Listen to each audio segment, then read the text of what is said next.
Hey guys, it's Merce. Welcome back to Harpies in the Trees, where I review horror books, mainly with a supernatural focus. Today is our Abominable Book Club unboxing subscription that I get once a month. It comes from the UK. It's a horror-based subscription service where they send you 2 horror books, one new, one used, locally sourced book.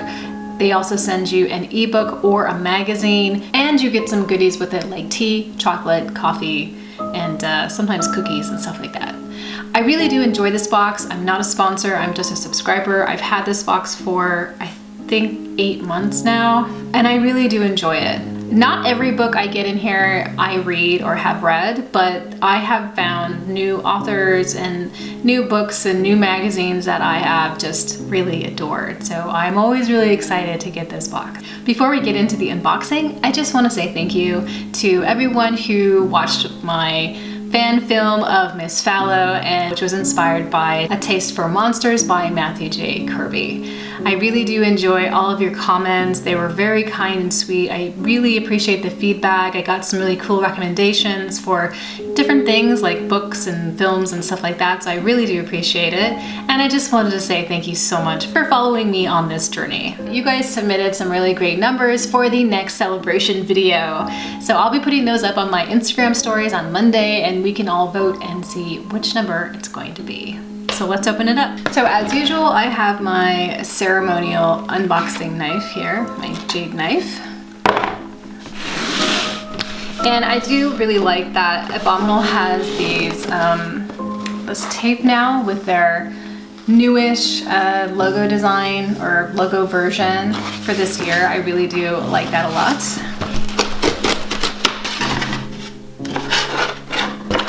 So every month you will get a box that sort of looks like this. Let's just start with the snack here, since we can already see what it sort of is. It says it's Tan and Castile Welsh cakes. And they look really, really tasty. They have raisins in them. I'm one of those people who likes raisins in breads and cakes and sweets and stuff. I know a lot of people don't like that, but I do. All right, let's go to the beverages. So for the beverages, they always have them in this type of packaging. It's this black and white striped bag with a sticker with the teeth on it. Sort of adds a little bit of whimsy, I think. Okay, so for this month we have 2 teas, an Earl Grey and a green tea.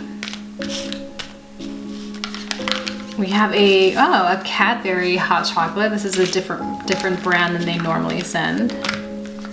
And 2 instant coffees. I really like these coffees. They're very mild. They are flavored, but it's very, very mild. Like, you can't taste it like it's not very strong. Irish cream and caramel popcorn. I'm gonna save the used book for last because that is my favorite, and go to the new book. Okay, it says Beast by Matt Wesolowski. A frozen girl, a haunted town, a deadly challenge, 6 stories, which one is true? Brilliantly depicts a desperate and disturbed corner of northeast England in which paranoia reigns and goodness is thwarted. An exceptional storyteller. Beautifully written, smart, compassionate, and scary as hell, Matt Wesolowski is one of the most exciting and original voices in crime fiction. So let's read the back and see what it's about.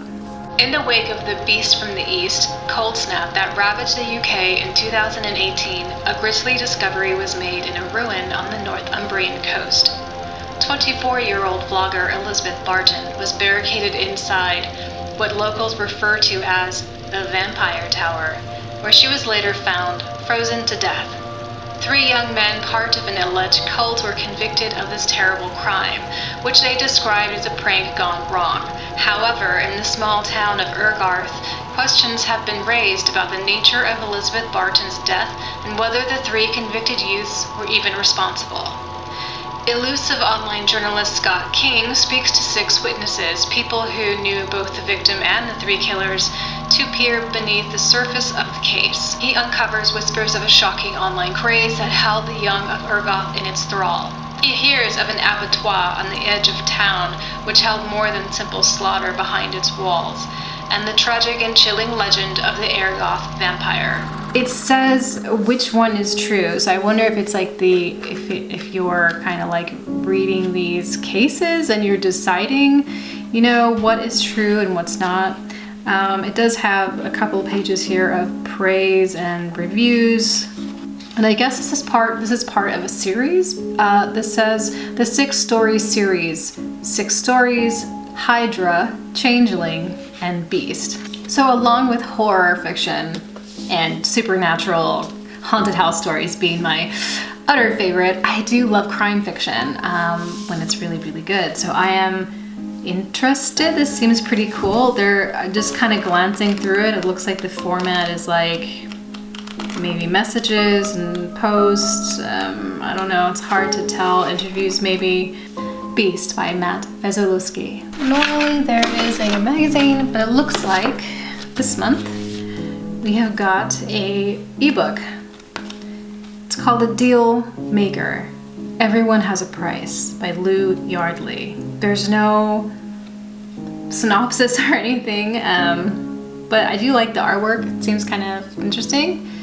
So I'll have to download that and see what it's about. I don't know who Lou Yardley is. This kind of makes me think of like Rumpelstiltskin or something-ish, you know, just because there's a deal and he sort of looks like a goblin.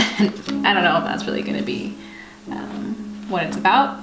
Okay, so the other thing that we have in here is the spoiler card, but we'll wait until the very end because this usually has like some other little tidbits and stuff about the books. Probably tell us a little bit about Dealmaker, so we can hold on to that.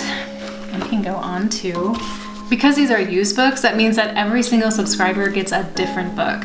So it is kind of interesting to check out other Instagrammers who are posting their unboxings to see what used book that they got. Every month we get a bookmark. And on the back of this bookmark is a small microfiction written by Owen Morgan, whose novella I just finished, Mad Hallelujah, and I'm going to be reviewing this with John Bowden and Chad Lutton's book, Behind the Barn. So let's read the bookmark.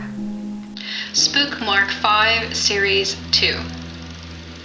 Some say the 2 old stones mark the grave on an ancient giant, one laid at his feet and the other 3 meters away, at his head. All the residents of Willow Bend know the dangers of the stones, but outsiders don't always respect traditions. Many ill-mannered travelers have been found dead at the roadside, their bodies twisted and wrung like wet rags. The few who managed to escape were driven mad by the ordeal, raving about the long man in the lane as tall as the oak trees and just as gnarled.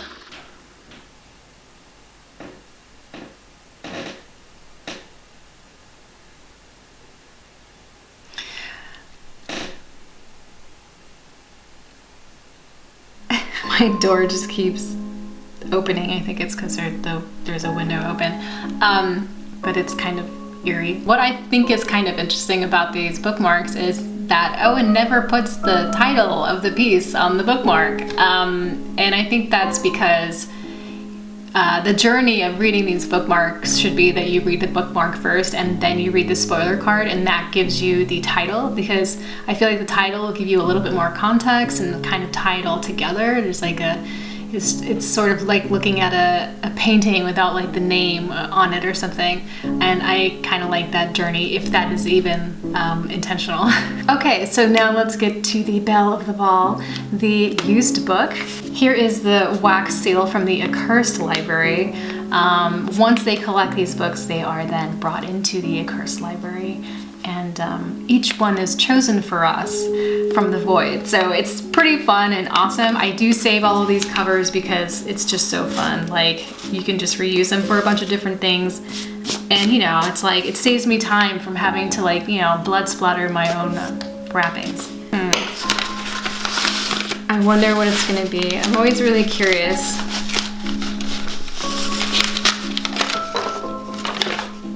Ooh, what's this? Graham Masterton, Night Plague. The innocence of sleep spawns a living nightmare. I love this cover. It looks like men who are made of stone but are being broken apart by some type of inner black thing trying to escape out. Let's read the back and find out what it's about. For generations, the Night Warriors have used their awesome powers to defend humanity from evil, entering dreams to change the shape of waking reality. Now, 5 modern Night Warriors face their most terrifying enemy. She is Isabel Gaudi, witch and mistress of Satan. Her evil influence seeps through the earth, carrying the seeds of the Night Plague, a disease which twists men's souls into madness. The Night Warriors can stop if they can find Isabel Gaudry's hidden prison, but time is short. With each night's sleep, more and more of humankind falls to the plague, and 2 of the Night Warriors are already victims. So it's interesting here, they spell Isabel's last name 2 different ways, but I think it might have been maybe it was just a typo. One says Gaudi and the other one says Gauri. But okay, but still, it sounds pretty interesting. Let's check it out. Oh, look at this. There's a sticker here, and it says Essex County Council. Many libraries in Essex have facilities for exhibitions and meetings. Inquire at your local library for details. Wonder what that means. It was published in 1991, and this version was printed in 1998. No artifacts. Ooh. Horror not for sale in the USA or Canada. So now let's read the spoiler card. It says March 2020, Beast by Matt Vezulowski. Beast is a unique book told from the perspective of a podcast. He's transcribed interviews with people in a bizarre and tragic small town crime involving doomed YouTubers, ancient Gothic towers, and vampire folklore. It's enthralling and unlike anything I've read before. The Dealmaker by Lou Yardley. Lou Yardley's book Hellhound was included in an early edition of the Abominable Book Club, and it's our great pleasure to include her latest novel, The Dealmaker, in this month's package. A story of Faustian pacts with a demon called Jack and rife with drama and gruesome horror. We think you'll love Lou's style. And the Spookmark bookmark, the title of that story is The Long Man's Grave by Owen Morgan. So this was the March Abominable Book Club. So this was the March box. We got Beast by Matt Vezulowski, which is a crime fiction, but sounds like it has some supernatural storylines in there, which is going to be pretty interesting. The Accursed Library used book that I got for March is Night Plague by Graham Masterton, which sounds like it's a group of people who are trying to save humanity from a plague. And we have an ebook called The Dealmaker by Lou Yardley, which is about someone making a deal with a demon named Jack. I don't have an ebook reader, so I actually have one other ebook postcard that I have from Abominable that I'm saving to when I can get an e-reader, because it's too small on my phone. I just can't. And then we also have our teas, our coffees, some hot chocolate from Cadbury, and our Welsh snack.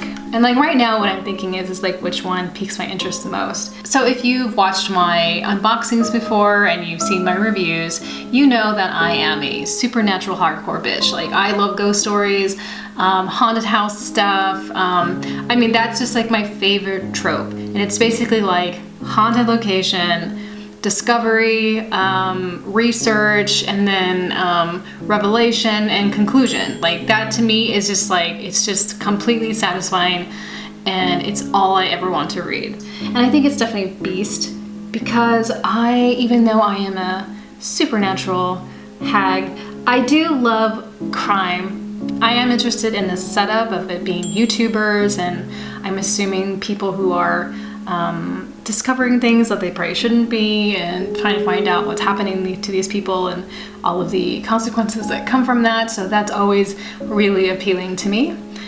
Night Plague, I don't know. I'm gonna have to look that up and see what everyone is feeling about it. I don't know. I do love the artwork though, a lot. Thanks so much for hanging out with me today to see what was inside the March box for Abominable Book Club this month. So I'm really happy to be adding these to my library, even though I had just rearranged my library and it was completely perfect. As most of you book people know, rearranging your library is definitely a pleasurable chore, I'd say. If you would like to support this channel, please subscribe and like and comment. You can also follow me over at Harpies in the Trees on Instagram. I do post a lot of interesting, creepy, ghost-related stuff in my stories, and I'm also posting what I'm reading and stuff like that. I hope everything is going really well for you, and I will talk to you next time.